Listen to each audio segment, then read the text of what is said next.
Hello everyone, good afternoon. BEd first year में childhood and growing up first paper हम पढ़ रहे हैं, जिसमें हम यूनिट 4 पढ़ रहे थे। हमारा टॉपिक चल रहा था मानसिक स्वास्थ्य। जैसा कि शारीरिक स्वास्थ्य शरीर स्वस्थ होता है, उसी तरीके से मानसिक स्वास्थ्य मस्तिष्क भी उसी का स्वस्थ होता है, और मानसिक स्वास्थ्य का सही होना भी बहुत जरूरी होता है, नहीं तो वह अबनॉर्मल बिहेव करता है। आज हमारा टॉपिक है घर, विद्यालय और समाज का मानसिक स्वास्थ्य सुधार में योगदान। घर, विद्यालय और समाज का मानसिक स्वास्थ्य सुधार में योगदान। बालक की सुधार तथा परिवर्तन में घर, विद्यालय तथा समाज की प्रमुख भूमिका रहती है। समाज तथा विद्यालय उसके विकास को प्रभावित करते हैं। हम पहले भी पढ़ चुके हैं कि जिस प्रकार से घर का वातावरण, विद्यालय का वातावरण तथा समाज का वातावरण होता है, उसी प्रकार से बालक का विकास होता है, उसी के अकॉर्डिंग बालक का विकास होता है। यदि उसे स्वच्छंद वातावरण मिलता है तो उसका विकास है वह अच्छे से होता है, और यदि उसे स्वच्छंद तथा स्वतंत्र वातावरण अर्थात आपस में लड़ाई झगड़ा या वैर भाव या उसकी बात उसको बोलने का मौका नहीं दिया जाए या दंड प्रवृत्ति यदि उसके साथ अपनाई जाए तो उसका विकास है वह अवरुद्ध हो जाता है। बालक इन संस्थाओं घर, विद्यालय तथा समाज, बालक इन संस्थाओं से प्रत्यक्ष रूप से संबंधित रहता है, अतः ये उसके विकास को किसी न किसी रूप में प्रभावित करते हैं। पहला है घर का मानसिक स्वास्थ्य सुधार में योगदान। घर का मानसिक स्वास्थ्य सुधार में योगदान, जिसके अंतर्गत पहला है घर का प्रभाव। बालक घर में जन्म लेता है और उसका विकास भी घर में ही होता है, और उसकी प्रथम पाठशाला भी किसे कहा जाता है? घर को। अतः घर का वातावरण बालक को सबसे अधिक प्रभावित करता है। तो मानसिक स्वास्थ्य सुधार में योगदान के अंतर्गत है कि सबसे पहले घर का प्रभाव, कि घर का वातावरण है वह बालक को सबसे अधिक प्रभावित करता है, अतः घर का वातावरण है वह अच्छा होना चाहिए। दूसरा, शांतिमय वातावरण। जिन घरों का वातावरण शांतिमय और कलह से मुक्त होता है, वहां बालकों का संवेगात्मक विकास भी स्वाभाविक रूप में होता है। कलह युक्त वातावरण में पले बालक झगड़ालू तथा संवेगात्मक दृष्टि से अस्थिर होते हैं। दूसरा है शांतिमय वातावरण, कि जिन घरों का वातावरण शांतिमय अर्थात कलह से मुक्त होता है, वहां लड़ाई झगड़े नहीं होते हैं, उन बालकों का संवेगात्मक विकास स्वाभाविक रूप में होता है, कि जितना एज के अकॉर्डिंग जिस प्रकार से होना चाहिए वैसा होता है। और कलह युक्त वातावरण में अर्थात लड़ाई झगड़े मारपीट जहाँ होती है, वहां पर पले बालक झगड़ालू तथा संवेगात्मक दृष्टि से अस्थिर होते हैं। तीसरा, भाषा का विकास। बालक की बोलचाल का प्रशिक्षण घर से ही होता है।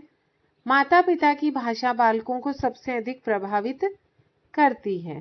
तो बालक की बोलचाल सबसे पहले वह घर में ही बोलना करना सीखता है। तो घर में जिस प्रकार की भाषा बोली जाती है, जैसे अगर घर में शुद्ध भाषा बोली जाती है, शुद्ध हिंदी बोली जाती है, तो वह हिंदी बोलेगा। जैसे मारवाड़ी बोली जाती है तो वह मारवाड़ी बोलेगा। इंग्लिश में बात करते हैं तो वह इंग्लिश में करेगा। और जहाँ पर लड़ाई झगड़े गाली गलौज होते हैं, यदि अपशब्दों का प्रयोग होता है, तो वह भी वैसी ही भाषा का प्रयोग करेगा। माता पिता का व्यवहार। फोर्थ है माता पिता का व्यवहार। तो माता पिता का बालकों के प्रति व्यवहार भी उनके विकास को प्रभावित करता है। यदि माता पिता अपने सभी बालकों को समान दृष्टि से प्यार करते हैं, तो बालकों का मानसिक विकास भी ठीक प्रकार से होता है। इसके विपरीत पक्षपातपूर्ण व्यवहार बालकों में द्वंद्व उत्पन्न करता है। जो माता पिता किसी विशेष बालक पर लाड प्यार अधिक करते हैं, उससे बिगड़ने की संभावना अधिक रहती है। कि माता पिता का व्यवहार भी बालक के मानसिक स्वास्थ्य को प्रभावित करता है। अतः माता पिता को सभी बालक उसके जो भी बच्चे उनके बच्चे होते हैं उनके साथ एक समान व्यवहार करना चाहिए। ऐसा नहीं होता है कि अगर 2 हैं या 3 हैं तो सब एक जैसे होंगे। कोई पढ़ाई में, यदि मान लीजिए कि एक बालक है, एक बच्चा है, वो पढ़ाई में बहुत ज्यादा होशियार है और दूसरा नहीं है, तो उसके साथ इस प्रकार से बिहेव नहीं करना चाहिए कि भाई तुम्हें कुछ नहीं आता है, तुम कुछ नहीं करोगे लाइफ में, या उसके साथ दंड का प्रयोग किया जाता है। तो उस बालक में माता पिता के साथ साथ उस भाई बहन के प्रति भी मन में कहीं ना कहीं घृणा की भावना, हीन भावना उसके मन में आ जाएगी, जो उसके मानसिक स्वास्थ्य को प्रभावित करती है। अतः माता पिता का व्यवहार है वह सभी बालकों के लिए, सभी बच्चों के लिए समान होना चाहिए। 5th है सदस्यों का व्यवहार। परिवार के सदस्यों का परस्पर व्यवहार भी बालक के व्यवहार को प्रभावित करता है। जिन परिवारों के सदस्य शिष्ट तथा नियम से जीवन व्यतीत करने वाले होते हैं, वहां बालक भी शिष्ट व्यवहार करने वाले तथा नियमबद्ध जीवन व्यतीत करने वाले होते हैं। तो सदस्यों का व्यवहार, की परिवार के सदस्यों का व्यवहार कैसा है, एक दूसरे की हेल्प करते हैं या नहीं करते हैं, नियमों के साथ, शिष्टाचार,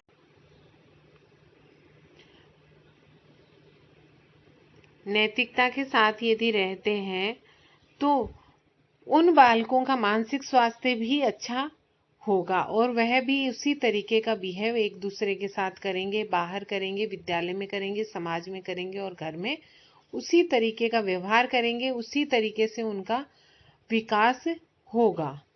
आर्थिक दशा। परिवार की आर्थिक दशा भी बालकों के विकास को प्रभावित करती है। जिन परिवारों की आर्थिक दशा अच्छी होती है वहां बालकों को पर्याप्त पौष्टिक भोजन मिलता है, अतः इनका शारीरिक विकास उचित दिशा में होता है। परंतु आवश्यकता से अधिक गरिष्ठ भोजन बालकों के स्वास्थ्य पर बुरा प्रभाव डालता है।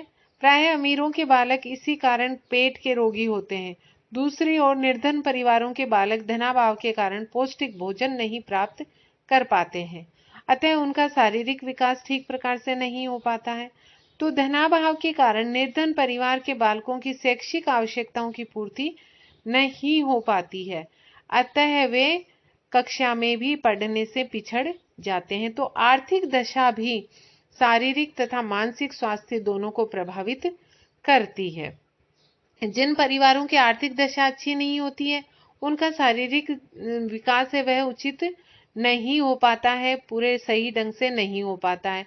और हमने पढ़ा है कि शारीरिक विकास सही ढंग से होगा, उचित तरीके से होगा, पूर्ण होगा, तभी मानसिक स्वास्थ्य, मानसिक विकास भी उसका पूरा सही ढंग से होगा, पहली बात। दूसरा कि हम हमारी लैंग्वेज में क्या कहते हैं कि पहले पेट पूजा फिर काम दूजा। तो सबसे पहले भोजन अच्छा मिलना चाहिए कि पेट की भूख शांत हो सके, तभी तो वह दूसरे बारे में विचार करेंगे, तभी तो वह अच्छी बातें सीखेंगे, सोचेंगे, समझने की शक्ति भी तो तभी आएगी। अतः आर्थिक दशा भी मानसिक स्वास्थ्य को प्रभावित करती है। तो सबसे पहले तो बालकों को पौष्टिक खाना भरपेट मिल सके इसकी व्यवस्था होनी चाहिए। सामान्य बुद्धि का विकास। जिन परिवारों में अच्छी पुस्तकें होती हैं तथा अच्छी पत्रिकाएं आती हैं वहां के बालकों की सामान्य बुद्धि का विकास तीव्रता से होता है। परिवार में क्या किया जाता है, न्यूज़पेपर आता है तो सब न्यूज़पेपर पढ़ते हैं, अच्छी अच्छी मैगजीन्स आती हैं बच्चों के लिए, कहानियों की किताबें अगर आती हैं, जीके की बुक्स अगर हैं, तो उनका सामान्य, उनकी बुद्धि का विकास है वह अच्छे ढंग से होता है। अनुशासन का प्रशिक्षण। जिन परिवारों में अनुशासन की भावना आवश्यकता से अधिक कठोर होती है तथा माता पिता बात बात पर बालकों को कठोर दंड देते हैं, वहां के बालक विद्रोही होते हैं या चोरी छिपे अपराध करने लगते हैं। उनके मस्तिष्क में एक प्रकार की विकृति उत्पन्न हो जाती है। अतः अनुशासन के लिए कठोर दंड कभी भी नहीं दिया जाना चाहिए। अनुशासन का मतलब ये नहीं होता है कि कठोर दंड के साथ आप उन्हें कोई भी बात है वह सिखाएं। घर के वातावरण में सुधार के सुझाव। घर के वातावरण में सुधार के सुझाव निम्नलिखित हैं। घर का वातावरण पूर्णतया शांतिमय होना चाहिए। बात बात पर माता पिता को लड़ना झगड़ना नहीं चाहिए। अभिभावकों को लालन पालन करने का प्रशिक्षण लेना चाहिए कि हमें किस प्रकार से लालन पालन करना है, कब कौन सी चीज किस तरीके से इनको खिलानी पिलानी चाहिए, इनको सिखानी चाहिए। बालकों की विभिन्न शैक्षिक आवश्यकताओं की पूर्ति की जाए। बालकों के साथ मनोवैज्ञानिक व्यवहार किया जाए। उन्हें बात बात पर डांटना डपटना नहीं चाहिए। निर्धन परिवार के बालकों को सरकार द्वारा पर्याप्त आर्थिक सहायता प्रदान की जाए। अभिभावकों का कर्तव्य है कि वे अपने बालकों के खेलने कूदने की स्वतंत्रता दें, क्योंकि हमने कल भी पढ़ा था कि बालक खेल प्रिय होते हैं, मनोरंजन प्रिय होते हैं, अतः उन्हें अपने मनोरंजन के लिए छूट दी जाए, खेलने कूदने की उन्हें छूट दी जाए। परिवार के समस्त सदस्यों का आचरण नैतिकतापूर्ण होना चाहिए। अभी हमने पढ़ा घर का, अब है विद्यालय का मानसिक स्वास्थ्य सुधार में योगदान। विद्यालय बालक के सुधार में निम्नलिखित योगदान करते हैं। विद्यालय बालक के लिए स्वास्थ्यप्रद और शिक्षाप्रद वातावरण प्रदान करते हैं। इस प्रकार के वातावरण में उनका शारीरिक विकास और मानसिक विकास उचित प्रकार से होता है। विद्यालय बालकों को विभिन्न सामाजिक गतिविधियों में भाग लेने का अवसर प्रदान करते हैं, जिससे उनमें सामाजिकता का विकास होता है। जिन बालकों के घर का वातावरण शैक्षिक नहीं होता, वे बालक विद्यालय में इस अभाव की पूर्ति कर लेते हैं। वाद विवाद, कविता प्रतियोगिता तथा अन्य साहित्यिक गतिविधियों में भाग लेकर बालक अपना साहित्यिक विकास करते हैं। विद्यालय सामूहिक खेलकूद तथा व्यायामशालाओं का आयोजन करके छात्रों के शारीरिक विकास में एक महत्वपूर्ण योग प्रदान करते हैं। विद्यालयों में बालकों की रचनात्मक शक्ति का विकास होता है। स्वशासन जैसी योजनाओं में भाग लेकर बालक प्रजातंत्र का पाठ सीखते हैं। बुनियादी विद्यालय बालकों को विभिन्न प्रकार के हस्तशिल्प का प्रशिक्षण देकर व्यावसायिक क्षमताओं का विकास करते हैं। अतः विद्यालय में इस प्रकार की व्यवस्था होनी चाहिए कि बालक का सर्वांगीण विकास हो सके। उसके हर क्षेत्र में वह हर क्षेत्र में प्रगति कर सके। उसका शारीरिक विकास भी हो सके, उसका मानसिक विकास भी हो सके, सामाजिकता का विकास होना चाहिए, उसमें नैतिकता का विकास होना चाहिए। अतः वहाँ का वातावरण शांतिमय होना चाहिए, दंड रहित वहाँ पर व्यवस्था होनी चाहिए, अनुशासन होना चाहिए, लेकिन कड़ा अनुशासन जिसे कहते हैं, जिसमें दंड का प्रयोग किया जाए, इस प्रकार का नहीं होना चाहिए। सामाजिकता तथा नैतिकता के लिए वहाँ पर को करिकुलर एक्टिविटीज करवाई जानी चाहिए, ताकि बच्चों में इन गुणों का विकास हो सके। अब है समाज या समूह का मानसिक स्वास्थ्य सुधार में योगदान। समाज या समूह का मानसिक स्वास्थ्य सुधार में योगदान। समूह एक प्रकार से समाज की इकाई होती है। बालक किसी न किसी समूह के सदस्य होते हैं और उसके प्रति निष्ठावान होते हैं। बालकों के खेलने कूदने की विभिन्न क्रियाएं समूह में ही होती हैं। ऐसी दशा में बालक का समूह द्वारा प्रभावित होना स्वाभाविक होता है। अतः समूह बालक के विकास को अवश्य प्रभावित करता है। समाज बालक में सामाजिकता की भावना का विकास करता है कि वह जिस प्रकार हमने पहले पढ़ा था कि बाल्यावस्था को टोली की आयु भी कहा जाता है। तो और बड़े होने के बाद भी कोई ना कोई किसी ना किसी ग्रुप से जुड़े हुए रहते हैं सब। तो जो टोली आयु, जो समूह उनका है, जो ग्रुप उनका बना हुआ है, उससे वे इफेक्टेड होते हैं। समाज में रहकर बालक परस्पर सहयोग, सहकारिता की भावना सीखते हैं तथा नेतृत्व की भावना का जन्म होता है। समाज बालकों को संगठन और नेतृत्व का प्रशिक्षण देता है। यदि समाज के सदस्य दुराचारी और भ्रष्ट हैं, तो अच्छे बालक भी भ्रष्ट तथा दुराचारी हो जाते हैं, क्योंकि बालक जैसा देखते हैं वैसा ही वह सीखते हैं। समाज बालकों में प्रतियोगिता की भावना उत्पन्न करता है। वह प्रतियोगिता अच्छी भी हो सकती है और बुरी भी हो सकती है। बुद्धिमान मित्रों के समूह में बालक का मानसिक विकास अच्छा होता है। समाज में न रहने पर बालक एकांत प्रिय तथा असामाजिक हो जाता है। उसमें सामाजिकता के गुणों का विकास नहीं हो पाता है। समाज में रहकर बालक अपनी रुचियों, क्षमताओं तथा योग्यताओं का विकास कर लेता है। आज के लिए इतना ही। Thank you.